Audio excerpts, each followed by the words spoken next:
ছন্দে ফিরছে শামসেরগঞ্জ। সকাল থেকেই খুলতে শুরু করেছে দোকানপাট, হোটেল।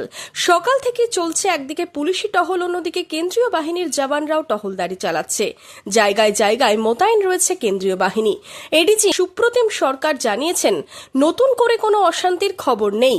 দোকানপাট খুলতে শুরু করেছে। ঘর ছাড়ারা ঘরে ফিরছেন।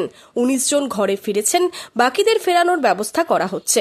এখনো পর্যন্ত 200 জনের বেশি গ্রেপ্তার করা হয়েছে। আমি আবার বলছি, যারা ঘর ছেড়েছিলেন তাদের মধ্যে 19 জন ফিরে এসেছেন এবং বাকি আরও মানুষ ফিরবেন, আমরা খবর রাখছি। গ্রেপ্তার কতজন হয়েছে এখনো পর্যন্ত 200 জনের বেশি গ্রেফতার হয়েছে।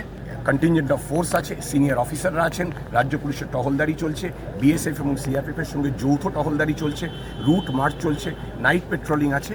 পরিস্থিতি স্বাভাবিক হচ্ছে, আপনারা দেখতে পাচ্ছেন। নতুন করে কোথাও কোনো অশান্তির খবর নেই এবং দোকানপাট খুলতে শুরু করেছে, আরও খুলবে। খুব দ্রুতই স্বাভাবিক ছন্দে ফিরবে শামশেরগঞ্জ, এটা আমরা আশা রাখছি। জঙ্গিপুর পুলিশ জেলার পুলিশ সুপার আনন্দ রায় জানিয়েছেন, এখনো পর্যন্ত 5টি কেস করা হয়েছে। 4টি পুলিশের পক্ষ থেকে সুমোটো কেস এবং একটি পাবলিকের পক্ষ থেকে করা হয়েছে। এখনো পর্যন্ত 5টা কেস হয়েছে, তার মধ্যে 4টে আমাদের সুমোটো কেস, বাকি একটা পাবলিক কমপ্লেনে কেস হয়েছে।